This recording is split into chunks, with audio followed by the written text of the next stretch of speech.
Olá pessoal, eu sou o Marcelo Apson e sejam bem-vindos ao canal Literário. Pessoal, hoje separei aqui as 3 obras japonesas favoritas do canal. Pode ser que essa lista mude, né, futuramente, lendo mais obras japonesas que muito me fascinam. E os critérios aqui utilizados foram assim, quais que talvez expõem mais a cultura japonesa, tão rica, tão bela, né? E tratam mais da história do Japão.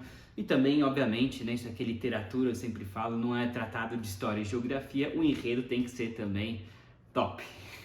Mas antes de entrar nessa lista, se você é novo no canal e gosta de resenhas de grandes clássicos da literatura, então aproveite, já se inscreva, ligue os sininhos para ficar por dentro dos lançamentos de vídeos que são feitos semanalmente. Deixe sua curtida. Lembrando que comprando aqui qualquer obra que exposta ou qualquer outra, desde que pelos links abaixo, você não paga nada mais por isso e você apoia o canal com uma pequena comissão. Desde já agradeço o seu apoio. Pessoal, primeiro na lista temos aqui Musashi. Este pequeno compêndio, vamos ver quantas páginas tem. O primeiro volume umas 900 páginas, e o segundo umas 900 também. Temos aí ao todo umas 1.800 páginas. Marcelo, você leu tudo isso? Sim, pessoal, mas eu tinha 15 anos de idade. Eu tô querendo fazer uma releitura, vale a pena. Eu lembro que eu li razoavelmente rápido, mesmo pelo volume, tá? E assim, se a gente for ver, as letras não são tão pequenininhas, na verdade, assim, as páginas não são tão demoradas para se ler, né? Então, na prática, se fosse menor a fonte, aqui teríamos bem menos páginas. É bastante tranquilo de ler, até porque o enredo é simplesmente sensacional.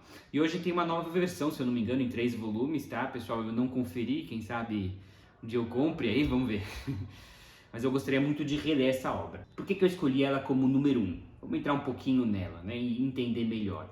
Musashi começa na Batalha de Sekigahara, no ano de 1600. Estamos na Idade Feudal no Japão, onde, por um lado, temos um shogun, uma espécie de uma autoridade máxima, né, um comandante militar, chega a ser um rei, meio comandante militar. E apesar da autoridade absoluta, algo muito comum nesses tempos feudais, não só no Japão, mas em diversos outros países, é a questão da fragmentação político-econômica, né? O país era extremamente dividido entre os daimyos, ou senhores feudais, né? Grandes proprietários de terra, mas não apenas proprietários, senão governadores de suas próprias províncias, e não raro, obviamente, com desavenças com os vizinhos, interesses políticos conflitantes. Então, essa Batalha de Sekigahara foi uma importante guerra civil, liderada por 2 shoguns evidentemente rivais, né? De um lado, Tokugawa Ieyasu, e do outro, Toyotomi Hideyoshi. A vitória foi do clã Tokugawa. E aqui ele começa aqui com esse pano de fundo histórico, verídico. Musashi de fato existiu, foi um samurai, foi um Ronin, né?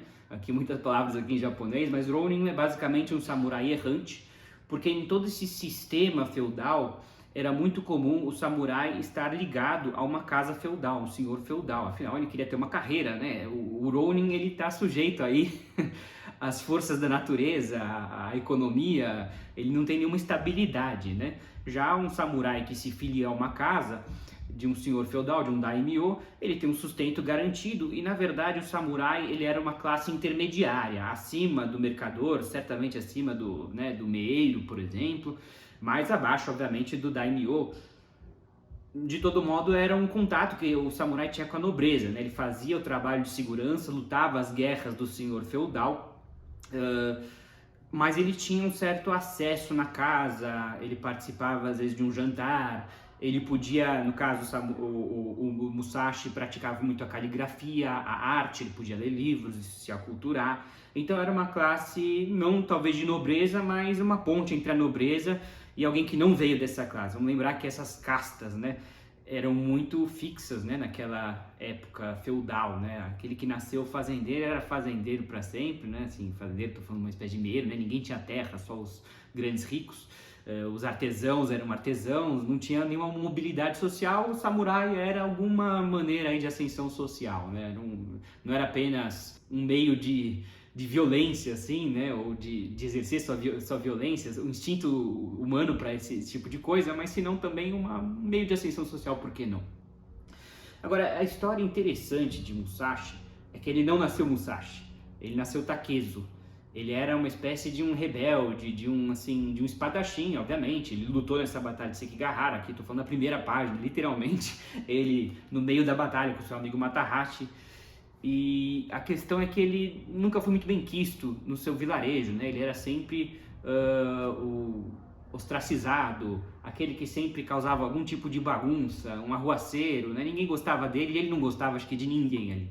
De repente chega um monge budista, um tal de Takuan, e prende o Takezo numa masmorra ali, não sei se um castelo, agora faz mais de 15 anos que eu li esse livro, mas é uma punição muito interessante. Ele prende então o Takezo numa biblioteca por 3 anos. Olha que punição interessante. Quem aqui não gostaria de ficar preso numa biblioteca por 3 anos? E a comida e bebida, obviamente, que o monge deixava lá, só que ele falava assim, você não sai daqui até se aculturar um pouquinho. E então Takezo começou a ler livros sobre budismo, imagino sobre todo tipo de assunto, e de lá ele saiu, né, um homem completamente renascido, totalmente diferente, adepto aí aos princípios zen budistas, e acima de tudo um homem em paz consigo mesmo. Acho que esse é o grande traço dele. Antes ele era quase um animal selvagem, e de repente ele virou um homem de extremo autocontrole. E esse monge Takuan batiza ele novamente como Miyamoto Musashi. E aí temos aí o nascimento do guerreiro Miyamoto Musashi. O quanto da história é verídica, o quanto é fantasia, obviamente que a gente não sabe. Estamos falando aqui de algo ocorrido aí há quase 500 anos atrás. De fato ele nasceu em 1584, quer dizer, já faz quase 500 anos. Então essas biografias são sempre complicadas. O próprio Musashi escreveu livros, existem esses livros, não, esse aqui não é o livro escrito, obviamente, pelo Musashi, esse aqui é escrito por Eiji Yoshikawa, né? Deve ter aqui, com certeza, algum grau de romantização, mas eu dei uma pesquisada também na Wikipedia sobre a vida do Musashi, sobre o que sabemos dela, e obviamente tem muitos fatos aqui, os duelos e tudo mais, nós vamos entrar nisso. O que eu acho muito legal é, primeiramente, essa transformação do Musashi, né, de Takezo em Miyamoto Musashi. Ele vira um guerreiro refinado, ele começa a participar de duelos, reza a lenda que ele nunca perdeu um duelo, e muito possivelmente, um dos pontos aqui do livro parece ser que é porque não apenas ele era um melhor espadachim, quer dizer, na verdade ele se tornou um espadachim melhor por causa dos livros que ele leu, por causa do autocontrole que ele desenvolveu, por causa da cultura toda que ele absorveu. Isso é um ponto que eu até lembro, se eu não me engano, tá, pessoal? Eu escutei, esses dias estava vendo uma entrevista do Raí pro Roda Viva, eu não entendo nada de futebol, mas parece que ele leu muitos livros e ele disse que isso ajudava ele enormemente no jogo dele. E eu já escutei essa colocação de outros jogadores também, agora não me vem ao caso, mas se você lembrar pode colocar aqui nos comentários. Muito interessante, né? Como que a leitura pode influenciar, né? Não apenas na maneira da pessoa pensar, né? Isso é o principal, mas nas atividades do dia a dia. Acho que isso é um ponto não muito falado aqui, né? E talvez aqui é todo o ponto central, que talvez ele nunca perdeu nenhum duelo porque ele era um homem muito culto e ele conseguia ter estratégias melhores. Mas além de tudo isso aqui, dessa história muito legal, dos duelos são sempre emocionantes, né? Aqui vai passando pela história do Japão, esse Japão fragmentado politicamente, economicamente, a religião, né, do budismo, enfim, a cultura toda japonesa está em peso aqui, né, nesses 2 grandes volumes, né? E a gente vai acompanhando através das lentes do Musashi, a gente vai acompanhando a forma como ele pensa, de uma maneira calma, serena, né? Como que ele mudou, porque antes ele era um homem selvagem, um bruto aí tudo, e ele foi aos poucos, graças a esse monge, ele renasceu, vamos assim dizer. E nisso a gente vai acompanhando a história do Japão. Eu acho isso sensacional. E as descrições das paisagens, o autor aqui ele é bastante, assim, acho que é aquela coisa na medida certa, né? Ninguém gosta daquelas descrições que demoram 10 páginas para acabar, mas também um pouquinho de descrição nos ajuda a construir o filme na nossa cabeça, né? Então, sem dúvida, esse aqui, acho que não só para mim, tá, pessoal, mas no Japão esse aqui é possivelmente aqui o livro de cabeceira de todo japonês, né? Eu altamente recomendo. Vou pôr o link da nova versão, acho que essa aqui já tá, né? É a tradução da Leiko Gotoda. Eu não conheço, assim, eu falo muito pouco japonês, dificilmente eu leria aqui o original. Mas era uma tradução boa. Agora não sei se na nova versão de repente está melhor, né? Vamos dar uma olhadinha, vou deixar o link aqui embaixo, mas altamente recomendo. São esses 2 volumes, hoje são 3, né? Estação Liberdade, editora aqui que foca bastante nos títulos asiáticos. Acho um trabalho muito legal que eles fazem aqui no Brasil.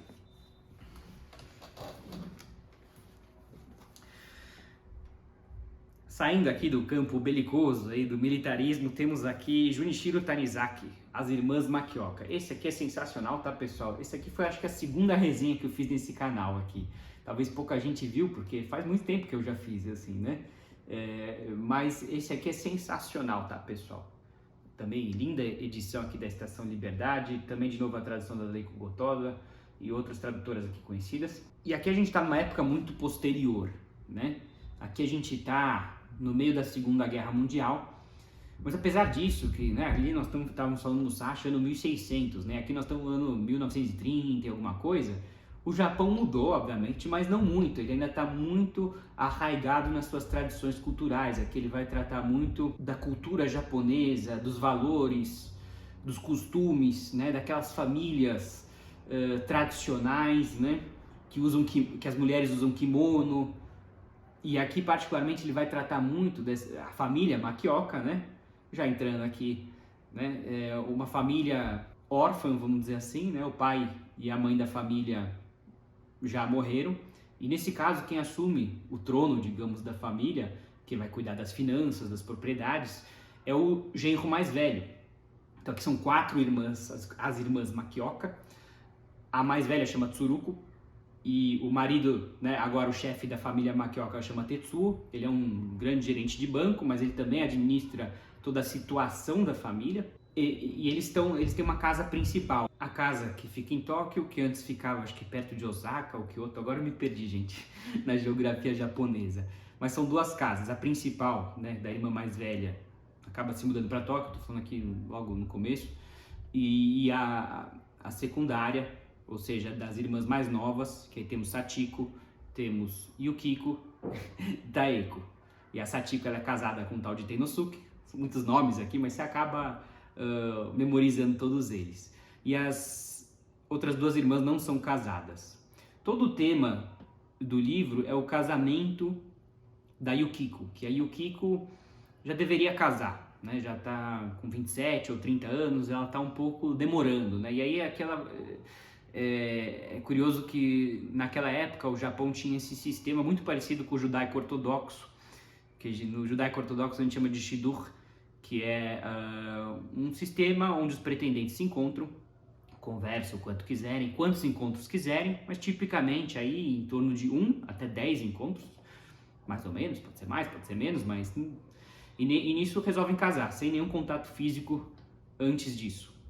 E inclusive até antes dos encontros é feita uma pesquisa, né, de cada lado, assim, né? A mulher vai investigar a família, o marido e o futuro marido e sua família, e o homem vai investigar o passado, o histórico de sua mulher e vão ver se devem ou não se encontrar, porque podem já de antemão decidirem não se encontrar. E a questão é que como a Yukiko já está ficando mais velha, vai ficando mais difícil, ela vai recebendo currículos, são currículos mesmo, são papéis com informações sobre os pretendentes, só que vão vindo homens mais velhos, mais feios, mais tudo.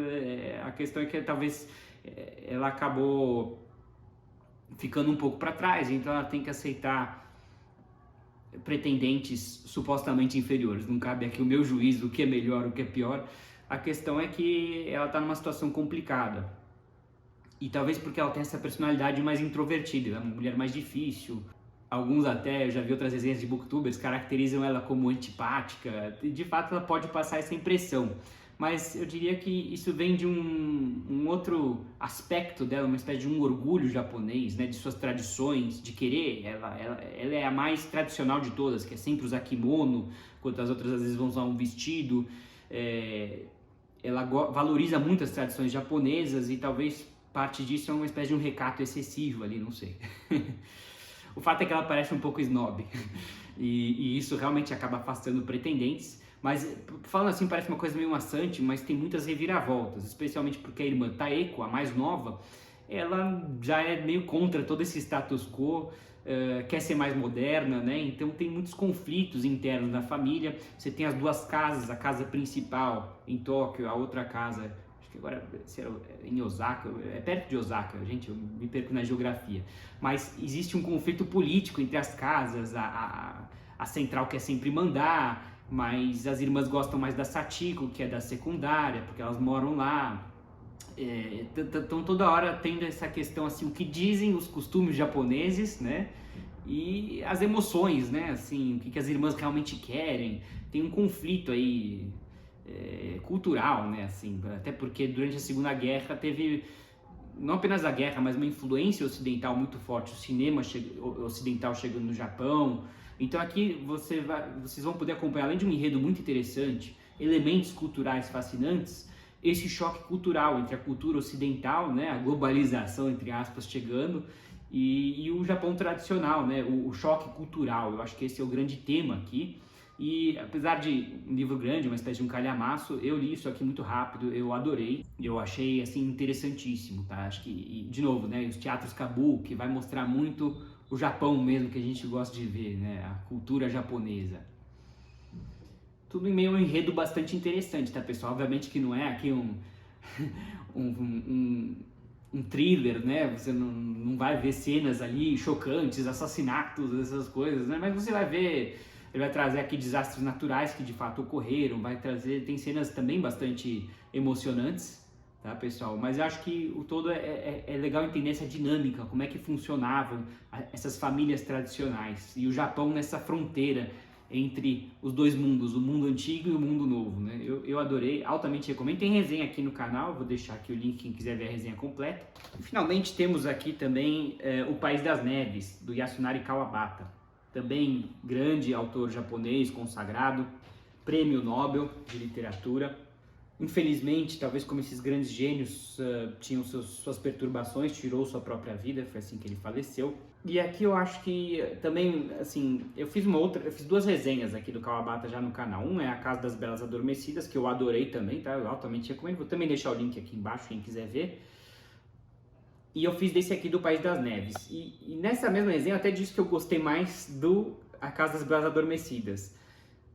Mas agora olhando assim, não sei, a gente muda de opinião, né? Eu acho que eu acabei gostando mais desse aqui, O País das Neves, tá, pessoal? Ele é muito poético, o livro. Ele é muito assim, de novo, eu acho que ele é muito japonês. Ele vai trazer muito forte os elementos da cultura japonesa que eu tanto admiro. E aqui ele vai tratar do Shimamura-san. Um homem, aqui eu não lembro a idade, aqui deve ser entre 30 e 40, casado, com filhos. Sobre sua família a gente não sabe quase nada. O fato é que, acho que ele mora em Tóquio, e ele vai, já faz um tempo que eu li, tá, pessoal? E ele vai de tempos em tempos a essas casas termais, né, num país das neves, um lugar muito frio, e se encontra com uma geisha lá, a geisha Komako, da qual os dois se apaixonam, mas é um romance meio impossível, né, porque ele não mora lá, ele tem uma família, né, o Shimamura-san, e ela é uma geisha. E é interessante que também muita gente pergunta, afinal, o que é uma geisha, né, é uma acompanhante, né, o que exatamente é? E não existe uma resposta muito clara, tá, pessoal? Mas eu diria que é uma acompanhante no sentido mais amplo da palavra, assim, né? Uma companhia feminina para uma reunião de negócios, para uma conversa, para entretenimento. E se rolar um romance entre os dois, tudo pode acontecer. Mas é interessante que ele vai justamente entrar nesse sistema da geisha que infelizmente se assemelhava a uma escravidão, porque a geisha, quando ela era contratada, ela assumia uma dívida com a casa, né? Isso é típico de contratos de trabalho escravo, né? Então ela não podia muito bem deixar a casa até ela quitar a dívida, né? E aqui conta das mais velhas, como conseguiram quitar suas dívidas e tudo mais. Mas é muito poético, assim, né? Mostrando o inverno japonês, as descrições das paisagens, realmente ele consegue, o autor, te transportar lá. Eu acho que assim, um tema fundamental aqui dessa obra é a solidão, né? O protagonista é um homem muito só, e a geisha também, por que não, né? Os dois querem um romance de verdade, mas é uma coisa um pouco complicada. O autor ele vai sempre trazer muito esse tema da solidão, né? Daquele protagonista mais introvertido, mais quietinho, mas também com um instinto sexual aguçado. É um tema comum, que inclusive eu sempre faço esse paralelo, se alguém quiser comentar o que acha, se já leu também Murakami, mas parece que o Murakami se inspirou nele, porque os protagonistas do Murakami são muito parecidos com os protagonistas do Kawabata. É de se esperar, assim, né? Não há nada de errado nisso, nos escritores modernos se espelharem dos clássicos. Aliás, esse é o caminho correto, assim. Não que exista um caminho correto, mas quem quer se aventurar no campo da escrita tem que ler bastante e ler os clássicos. Então é bem possível que o Murakami, sendo um homem muito culto como deve ter lido muito Kawabata e pode ter se espelhado aqui. Mas, de novo, também aqui vai ter aqueles elementos culturais, né? Ele vai falar aqui de certas atividades até econômicas aqui, de como era feita o tingimento de roupas no País das Neves, certos tipos de tecido, elementos da cultura mesmo, né? O shamisen, ele vai aparecer muito aqui, o shamisen, aquele instrumento de cordas, né? Uma espécie de um violão, mas sem a caixa acústica, bem mais agudo, assim. Eu adoro escutar essas músicas de shamisen. E aqui ele vai trazer aqui vários elementos, né, culturais japoneses que eu particularmente imagino que vocês também gostem de ver. Eu altamente recomendo este. Eu também recomendo, é claro, A Casa das Belas Adormecidas. É que eu acho que esse aqui conseguiu trazer de novo essa alma japonesa com mais intensidade, né? Então, se você quer ver elementos culturais japoneses, essa é uma grande pedida. Se você quer um enredo um pouco mais dinâmico, A Casa das Belas Adormecidas tem um enredo mais dinâmico, tá, pessoal? Vale a pena também conferir. Então é isso, pessoal. Se você gostou desse vídeo, não esqueça de deixar sua curtida. Lembrando que comprando esta obra ou qualquer outra do seu interesse pelo link abaixo, você apoia o canal com uma pequena comissão. Deixe sua curtida e comente o que você achou dessas curtas resenhas. Muito obrigado e até a próxima.